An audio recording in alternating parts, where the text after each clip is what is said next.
Eto na nga mga chong, marami tayong basketball updates. Christian Stan Hardinger excited na. Malaki ang tiwala sa kanyang katandem na si Stanley Pringle. Ang nirequest ni Justin Brownlee sa Barangay Ginebra. Kapabarating na panibagong season ng PBA ay balik Barangay Ginebra na ngang muli. Itong si Justin Brownlee. Yan nga yung magiging kauna-unahang pagkakataon ni Justin Brownlee na muling maisuot ang Barangay Ginebra jersey matapos siyang masuspinde ng FIBA. At bago nga maisuot muli ni Brownlee ang Barangay Ginebra jersey, ay grabe nga ang kanyang mga pinagdaanan.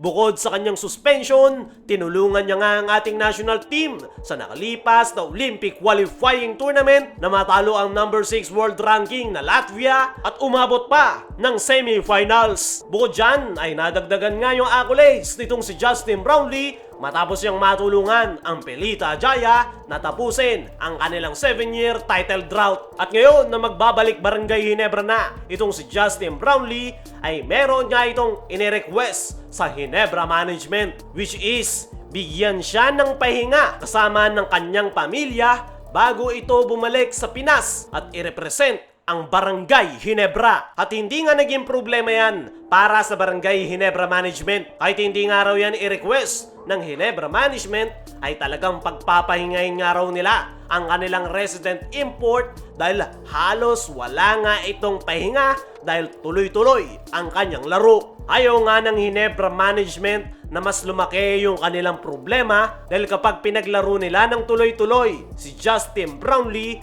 ay baka doon pa siya magka-problema dahil sa possible injury. Pero kung si Justin Brownlee nga lang daw ang tatanungin mga chong, ay gustong-gusto na nitong bumalik ng Pinas at irepresenta ang Barangay Ginebra this upcoming Governor's Cup. Pero kailangan niya talagang ipahinga ang kanyang katawan at the same time makasama ang kanyang pamilya sa US. Ayon pa nga rin sa mga source, ay wala nga raw problema para kay Coach Tim Cone kung kailan man gustuhin ni Justin Brownlee na bumalik ng Pinas. Dahil as of now, ay ang focus ni Coach Tim Cone ay yung kanyang mga bagong players. Gaya na lang nila Isaac Go, Stephen Holt, lalong-lalo na kay RJ Abarrientos. Kaya walang problema sa Ginebra management kung malilate man ng dating si Justin Brownlee dahil gaya nga ng sabi natin kanina, focus nila ngayon ay yung kanilang mga bagong players kung papaano magbe-blend sa kanilang triangle offense. Yung nakalap naman nating latest update kung kailan yung target na pagbabalik ni Justin Brownlee, ayon nga sa mga source,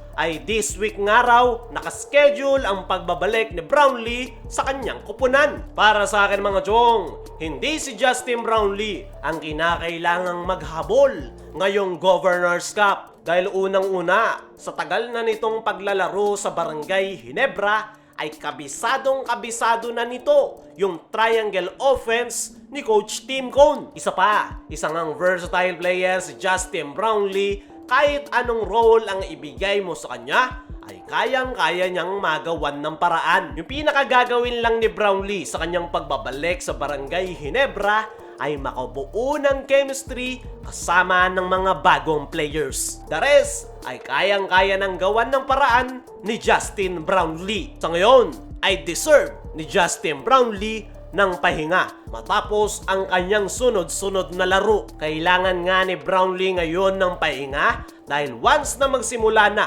ang panibagong season ng PBA, ay sunod-sunod na yung kanyang magiging laro sa Barangay Ginebra. Kaya naman sinusulit na ni Justin Brownlee ang oras at panahon kasama ng kanyang pamilya bago ito bumalik ng Pinas at tulungang muli ang Barangay Ginebra sa kanilang target na makuha na kampyonato. Kung si Justin Brownlee ay nagpapahinga pa, eto namang former Ginebra player na si Christian Stan Hardinger, malaki ang tiwala kay Stanley Pringle ngayong nasa terra firma na silang dalawa. Magkasama pa nga rin itong si Stanley Pringle at Christian Stan Hardinger sa kanilang panibagong kupunan na terra firma jeep. Dati nang mag-teammate yung dalawang yan noon sa Northport Batampier at sa kanilang huling koponan na Barangay Ginebra kung saan ilang kampyonato nga ang kanilang nakuha. Parehas ngang nasa late 30s na ang kanilang edad, pero nakikita nga ni Christian Stan Hardinger na kakaibang Stanley Pringle ang ating makikita sa pagsisimula ng panibagong season, dahil hindi nga daw po pwedeng kalimutan ng lahat na isa pa ring all-star caliber si Stanley Pringle. Hindi na nga daw ito gaya ng dati, pero nandoon pa rin daw ang laro ni Pringle, at very excited nga itong si Christian Stan Hardinger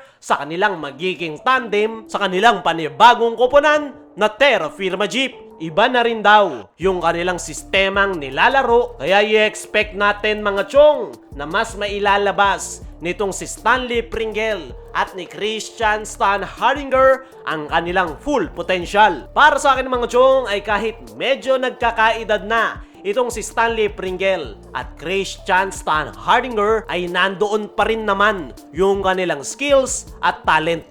Lalong-lalo na itong si Christian Stan Hardinger na makipagbalyahan sa loob ng painted area. Baka nakakalimutan nyo, isa si Christian Stan Hardinger sa MVP contender sa nakalipas na season. At panigurado, mas madodoble niya pa yung kanyang output numbers kumpara noong nasa Barangay Ginebra pa ito naglalaro, dahil wala na ngang pipigil sa kanya. Pagdating naman dito kay Stanley Pringle, ay gaya ni si Stan, ay mas mailalabas nito ang kanyang full potential, dahil panigurado, isa ito sa sasandalan ng Terra Firma pagdating sa opensa. Naniniwala ko na malayo ang mararating ng Terra Firma Jeep kasama nitong si Stanley Pringle at Christian Stan Hardinger. Kayo mga chong, naniniwala ka ba na muling makakaapak ng playoffs ang Terra Firma? I-comment mo lang dyan sa ibaba.